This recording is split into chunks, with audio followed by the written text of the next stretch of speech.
Okay, and we are rolling back with our live coverage, our second and final day here at FPA NorCal in beautiful San Francisco, chock filled of fantastic restaurants as we saw last night. And up now we have Craig Kirkpatrick, who's the co-founder of Optimal Advisor AI. Craig, thanks for joining us. Great to be here. All right, so we were talking a little bit before I flipped the switch. Yep. And AI is clearly a hot topic, and for good reason. Sure. And one of the questions I get all the time is, what can I do with this? Yeah.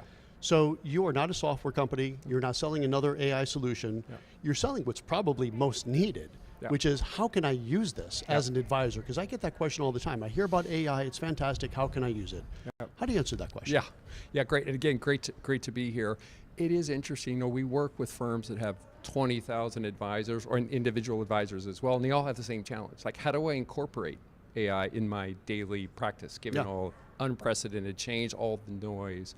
And so what we do is try to simplify AI, and what are the 5 or 7 things you can do on Monday to help save time. So we share with people how to use the public models like a ChatGPT or a Copilot, and we teach them about how to give the AI models instructions so that they can get better outputs, and really just leverage the power of this technology. And these are prompts that we're talking about. Yes. Because I've been hearing a lot about this, that it's not enough to just use it, but it really is important to get that prompt right. So I'm just getting up to speed on this. So this is really great that we're talking here today. And I think it's worth mentioning that you are the educator for all of LPL, which is not a small firm. Yes, which I think is impressive. Yeah, we are working with them to help educate their advisors on how to use this tool. Yeah. And really, you mentioned prompting, which I just think is interesting. And really, AI is just a new tool, right? And we're going through this dramatic change. And anytime we have a new tool and a big change, like with computers or the internet, you've got to learn a new skill.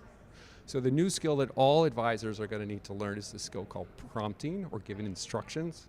And of course, we've given instructions our whole life. We're just not used to giving instructions to a computer. Right. We go to Google and we ask questions.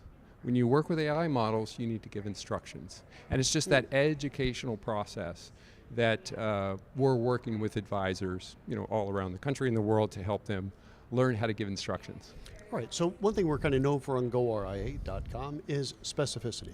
So what you mentioned there's 5 or 7 things you could do on Monday. We don't have time for all 7. Give us at least 1 or 2. Let's start off with one good one that an advisor could use this coming Monday. Yeah, absolutely. Most advisors are using, if they're using a ChatGPT or a Copilot, to write emails, right? And a lot of them are just, I want to write an email to my client about the financial markets. And they get an output, and it's kind of generic. Right? It's not great, it doesn't sound like me, but it's better than a blank sheet of paper. So one of the things that we coach advisors to do is, if you can give better instructions, like literally you have an assistant and you say, I want to make the email more productive. I want 3 bullets, I want 3 subject lines, and I want it to be friendly and I want it to be informative. Those are instructions you'd give an assistant.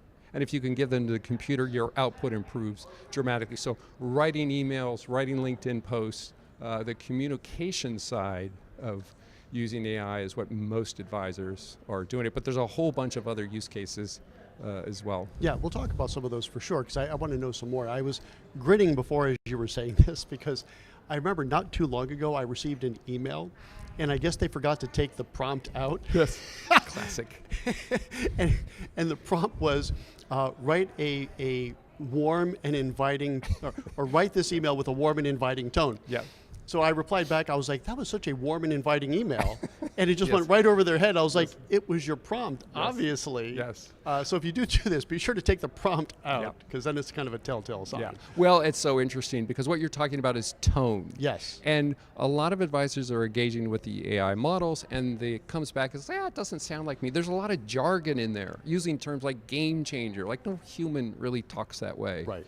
So when you can give instructions about make it warm and inviting, it just improves the output. Okay, so what else could it do? Right, we've all heard of what you mentioned, but let's take a few layers down into that onion. What else could it do? Yeah, so we talked about communication, right? Writing emails and newsletters and so forth. The other area is business development. There's a whole number of ways you can leverage AI to use from a business development. Preparing for a client meeting. You can have AI go out and sort of research your potential client, find out information about them, and give you questions you might want to ask them prior to the meeting.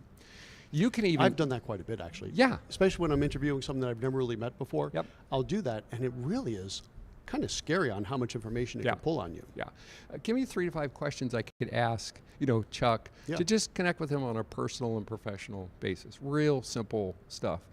The other, on the business development front, I mean, it's how do I get better client referrals? Or how do I connect with my clients' kids a little bit better? Or using AI as a strategic coach. Here you're using AI as a thought partner to sort of brainstorm ideas. And one of the things, and probably this problem that you're trying to solve in your office, whatever it is, I got to hire a new assistant, or I need to do an employee review and they're not, doing well. Yeah. Think of whatever problem you have in your office, and think about if you could hire or bring in any expert in the world to help you solve that problem, who would that be? From a client referral standpoint or handling client objections, you might want a professional business sales coach. So if you literally type that in to the AI model and say, act like a business coach, or the output will just be dramatically improved. Yeah, and I've seen some of that, and it is amazing. And I've gotten myself to the point where any kind of obscure anything, I was like, let me at least start with this. I don't think it's going to be able to deliver, but let me try. It's delivered every time. It's weird. Yeah. One thing I want to make sure we have time to talk about is just this concept of hallucination. Yeah, I think you mentioned that when we were chatting yesterday in the hallway. Yeah, from a compliance standpoint, this is a big worry that you'll somehow rely on information from the AI model that isn't correct. Yeah. And so one of the things we just simply tell people, like, listen, think about these AI model outputs like you would Google. Or you don't believe everything that you see on Google or get from Google. Well, it's getting harder and harder for sure, actually. Don't do it here. But a very simple way to instruct your AI assistant is just tell it to cite its sources, for example, and can remove some of the hallucination back. So the compliance side, 2 big worries. One, you'll put client financial data into the model somehow, and you just simply don't want to do that. But you wouldn't put a client financial statement into Google, right? So don't do it here. And then the other one's hallucination. Okay, so let's talk about this, because I was at a conference, shockingly. I go to a lot of conferences. Imagine that, be at a conference. And there was this tool that they were talking about. And I assume you work with other AI tools and vendors as well, I would imagine. We're knowledgeable of them. We're tool agnostic. We don't have our own tools, and we get to see different tools that are available. But this one in particular, the name is escaping me, otherwise I'd be happy to plug them, but they did this thing where it's a portfolio analysis, where you can download or upload, I suppose, the ticker symbols and weightings of, let's say, a prospective client, and what their portfolio looks like, what you think it should be. And rather than you taking the time to be like, well, you should have this and here's why, it does it. And they ran an example. I was like, that's pretty smart sounding stuff. There's a lot of these cool tools that are out there, and that's a cool application for AI for sure. Just want to be worried about, so from a compliance standpoint, if you're using AI to make client recommendations and so forth, there's a fine line. You just need to make sure that you disclose properly with that. I'd say probably the #1 tool that I see advisors trying to figure out is this AI note taker concept. We spoke with Mark Gilbert just yesterday from Zox. Okay, great. Mark's a great guy, and they've got a great product as well. And if it's true that your typical advisor is going to spend 30 to 40% of their time preparing for client meetings, the AI note taker tool, and there's a number of them out there, is one that I would look at. So there's a couple quick wins. Get educated on how to use a ChatGPT or Copilot just so you can save time. And then the AI note taker side of things, I think, can be 2 quick, easy wins for advisors. I completely agree with that. And something I learned just yesterday, because we're just starting to explore this at our shop. So I think, as you know, I'm not a full-time reporter. This is kind of a side hustle. I actually have a firm, believe it or not, Sovereign Financial.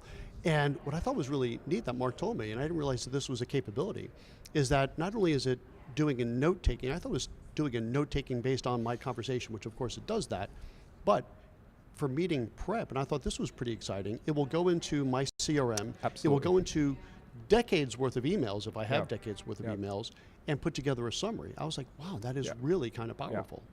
Listen, the whole AI thing, we are in the midst of one of the biggest transformational changes, in a long, long time. And so my advice to advisors, this can be confusing, it can be overwhelming, but many advisors were around before the computers. They figured that out. And the internet and the cell phone, they figured that. They'll figure this out. But we all work on what's urgent in our business, not necessarily what's important. Yeah. And understanding this tech in particular, I think is really important, because just with a couple hours of education, you literally can save 1 to 5 hours a week for the rest of the year. That's 1 to 6 weeks for a whole year. Right. Like, what would you do with an extra 1 to 6 weeks?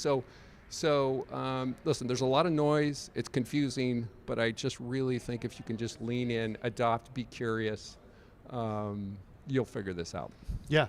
Well, I tell you what, I think it's great with what you're doing, because we have been speaking with a lot of AI providers and software and apps, but no one yet that's actually helping us advisors understand all this. Sure.